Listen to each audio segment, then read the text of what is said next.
Hi, guys. Welcome back. All right. So, Ophiuchus, here we go. Shout out to Delinda. If you guys ever wondered, Delinda is the reason I started doing Ophiuchus. Delinda was the first person to ever request that I add in the 13th zodiac. So, shout out to Delinda. Thank you, my dear. This is several years strong now. Annie S. Hey, baby. So, we have the Hermit to start us out. Virgo vibes here. And this is somebody who may have just been busy investigating the little teeny tiny stuff, possibly the annoying stuff in life. This could be somebody who retreated because they were fairly annoyed by things or they've been doing some deep thinking. Now, this could be a Fucus or somebody else. Doesn't mean anybody was annoyed with a Fucus nor a Fucus with someone, but rather life related things. And I say that because we've got like a tick, and ticks gross me up so bad. Hey, EM. We got a Princess of Cups. That is the Page of Cups in any other deck. Okay, so hang on. Somebody might want to say, I'm sorry that I withdrew to contemplate things that had annoyed me.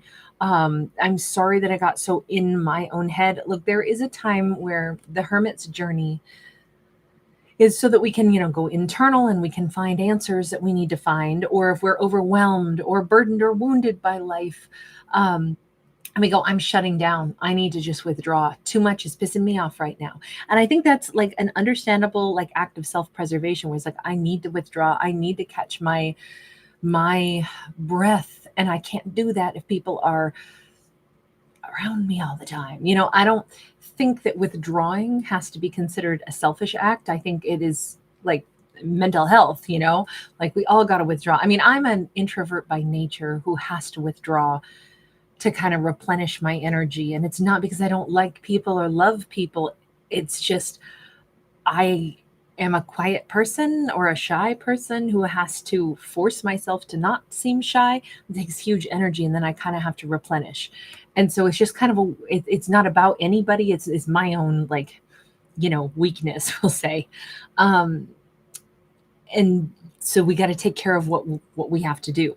But regardless, we have somebody almost wanting to say, I'm sorry about that. I'm sorry that I withdrew. I was dealing with other stress. It had nothing to do with you, Ophiuchus. I just had to withdraw. But I am sorry. I'm sorry if that was painful or if I was, kind of thoughtless. Because sometimes that hermit journey, let's be honest, it can feel pretty rude to other people, right? It can feel like, wow, you just dropped off the planet, so you only come around when it's convenient for you. But that might not have been the situation at all. Somebody might think that though. Somebody's kind of pissy about it, and they may, have a right to be. They may. I don't know if this is Ophiuchus being irritated with somebody or if this is somebody irritated with Ophiuchus. And I mean, I think it's fair to say, look, your feelings are valid. If I hurt you or made you feel neglected, I understand. Because even here, like he actually looks sad. He doesn't look mad. He looks sad. And there's another face over here. Again, eyes downcast. Mustache is even sad. Even my mustache got sad. Oh. Yeah, I hear you. Amen to the introvert club. Trying so hard to be extroverts. We got the 5 of Cups upright. Excuse me. Sorry, guys. It's been a bit of a rough go this week with the asthma. Comes and goes, but it's all right. The 5 of Cups is sad. We just said even the mustache is sad. And it kind of is like whoever made the other person sad, they're now sad too. But I'm sorry that I made you sad, and now I'm sad that I made you sad. Everybody is, I kind of think this is a good heart-to-heart talk. When you withdraw, you hurt my feelings. And the other person is like, I'm sorry and I'm sad because I didn't want to hurt your feelings, and now I'm sad that I have. This actually feels really heartfelt. 5s are great numbers of change. And sometimes we can't change anything unless we're willing to do the hard work of having the uncomfortable conversation and expressing the emotions, including angries and hurts. And then we have the Lover's card, Gemini energy. Once we talk about the stuff and we're sad about the stuff and we're mad about the stuff and we've conveyed the stuff and we've said we're sorry for the stuff, then maybe we can get to the love stuff. So, like, will you forgive me? And it's like reaching out the hand. Will you forgive me? Will you come back to me? It feels like this could be a Gemini. So they could be somebody who's maybe got some duality to them. This could be a person, I'm thinking now, because they're the one reaching out a hand, I'm thinking that this is possibly the person that Ophiuchus has dealt with, who has maybe a hot and cold, or like a Jekyll and Hyde energy, but instead of like being mean one time and loving one time, maybe they kind of go introverted and disappear, and then they come back and they're loving again. And this could be Ophiuchus saying, you know what, that's really crappy that that's how you operate. Do I do that to you? Do I shut down on you and disappear for a bit? You know what that feels like when you do that to me? It feels like you just dropped me like a hot potato. Feels like maybe you got other people that you're talking to. Feels like maybe you're just looking for whoever can entertain you the best. And this might be their point to say, I'm so sorry. That is not at all what it is. That's not at all what it is. But, there's this fine line between like respecting like who somebody is, how they operate, and then, accepting it, but still saying, but we need to have a compromise so I still get some of what I need. Or if the way you operate could never make me happy and there's no way we can find medium happy ground, then maybe this is where we part ways. And this storyline is very much about, I think, getting to the conversation that needs to happen between two people about the hurt that's been caused, about the way things have been handled. They obviously want to get a lover's connection back on track, but I do think Ophiuchus is dealing with somebody who is, like I said, Jekyll Hyde, hot and cold kind of. Now we have that soulmate energy. Can I please come back? Can I please come back? And there's that hand again, but this time the hand is up like, stop. Here they're asking, will you come and trust me? Will you put your hand in mine again, even though I went into hermit mode because I got pissed off over other stuff? I'm sorry. And I think Ophiuchus is like, well, sorry is not going to cut it because you hurt me. You made me sad and you disappeared. Now you're back. Stop. We're going to have to talk about how this goes. You don't get to come back in because I'm supposed to remember once upon a time when you were really present. And now you get to float back in on past good behavior when I also have seen the bad behavior. It really feels like we need to talk more about this. I think this is like Ophiuchus saying, yeah, I might still want you back, but that's because I want back the good stuff that happened, but not the hermit stuff. Ace of Swords, there's definitely like an expectation of, you need to be truthful. Why do you do this? Is this the way you think you're going to continue to behave? This is like, tell me the truth. How do you problem solve? Because if your problem solving technique is you disappear and then come back when you're damn good and ready, that may not work for me. How is that us working things out together? I think Ophiuchus is making some really solid points here. Like, if that's how it is, I don't want you in my book of life, my book of love. Maybe that means you want to be single if you don't really want to collaborate, unless everything is, you're in a good mood. You can't withdraw just because you're bugged by certain things. That's where, we gotta at least have some, I feel like this was just too extreme. Let's put it that way. It was too extreme. I feel like they can slam the book shut, disappear, and then they come back and expect the book to be opened up wherever they left it. And it's like, but you can't bookmark a person. You can't bookmark a relationship.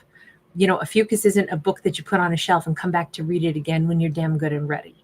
And I think that's maybe what the underlying message of all this is, even though we can still say it is understandable, though, that they have their own coping mechanisms, but somewhere between those two extremes is where these two have to get stuff worked out.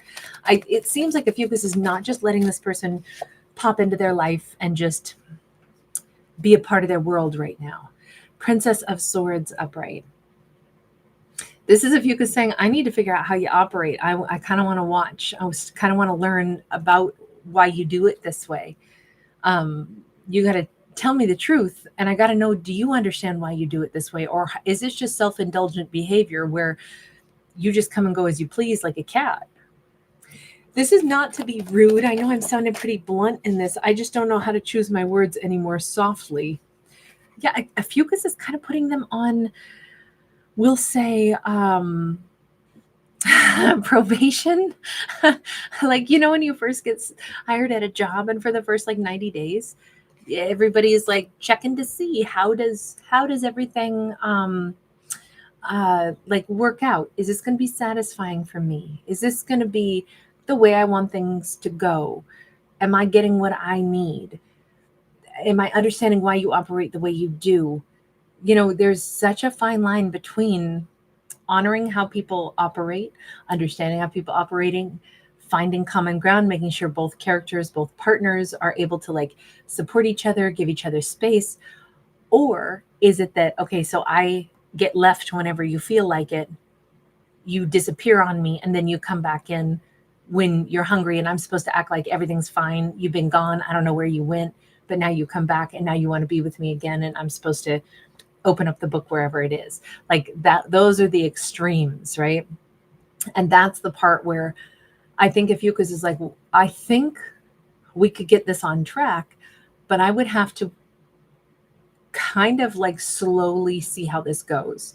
If over the next 3 months we find a way to like, I mean, honestly, this could be fabulous. This could be the way these two get to know each other so much better and find this huge comfort zone. It could be that these two will have a lifetime of happiness together. And Ophiuchus will be like, oh yeah, my partner, they have the way they cope with stuff when something is overwhelming them. They need to go fishing. I tell them, I will hand them their fishing pole and be like, go, you seriously need to go and just chill out.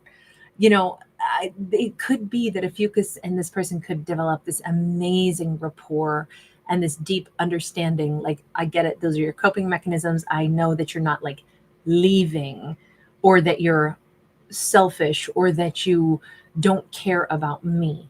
But until these two have these very uncomfortable conversations and hash it out and then understand the motive behind it, and there has to be mutual belief that we're not being selfish or demanding too much, nor expecting the other person to just keep the light on for us for whenever we feel like traipsing back in.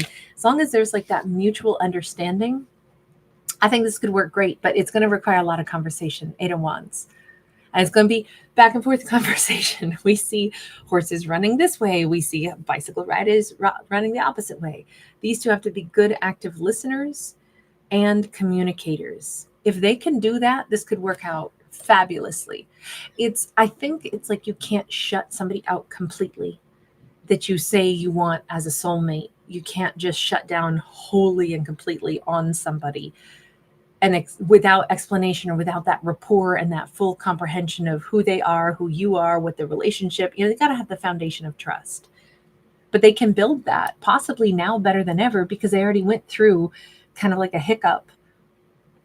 You know, somebody disappeared and then comes back in, and we're discussing the hurt feelings. I mean, super uncomfortable conversation because there's a lot of hurt feelings, but to Ophiuchus's credit, it's like, I'm going to go ahead and say how I feel. And then I'm going to give you a chance to respond. And then I'm going to try to figure out if this would work. And I'm going to tell you point blank, I got to know why you do what you do. And, you know, if I got to figure out if this will work for me. Like, there's no guarantees here. It's not because I don't want to be with you. It's because I don't know if this will work until we figure that bit out. So it's not to threaten. It's actually to really give this thing a real chance. And I think that communication, that's everything. Let me just ask, universe, can this be successful? Because honestly, this kind of looks like it could be fabulous. It looks like these, the universe is like, not only can it be successful, these two might discover that they share a different kind of strength and they're so complementary to each other. They could have a slightly unconventional, you notice how the branches of the tree go in all kinds of different directions, but if they're tree of life together, it's like, oh no, me and my partner, we're amazing. Yeah, other people probably, you know, the other friends and stuff would be like, that would drive me nuts if my partner did that. And Ophiuchus will be like, they don't drive me nuts at all. At the very beginning, I wasn't so sure, but no, they're a tremendously supportive person. They match me beautifully in so many things. I understand, you know, why they sometimes need to go clear their head. I don't mind it at all. You know, it feels like these two could really, like, if you understand each other and what makes you tick, and there's trust there, and there's just like total love and support, that this could work so well. It doesn't have to look like everybody else's relationship. It doesn't have to, it only has to work for these two. And that's what they're working on, working out.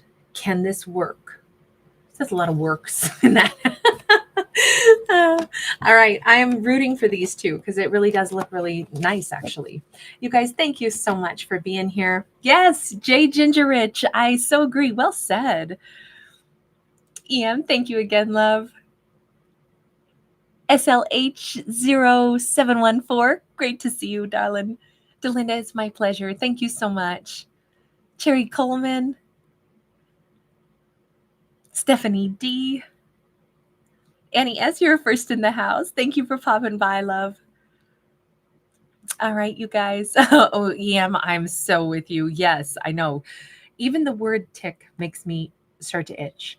And it's tick season. So I'm like checking Aries like all the time. Living Water. Hi, sweetheart. I almost missed you there. Sorry to bring up ticks, by the way, you guys. I know probably everybody's itching with the thought of it now. My apologies. Tara H. Paul Zamar, thank you for being here, hon. Jay, thanks again, sweetheart. Hi, sweet. Wonderful to see you.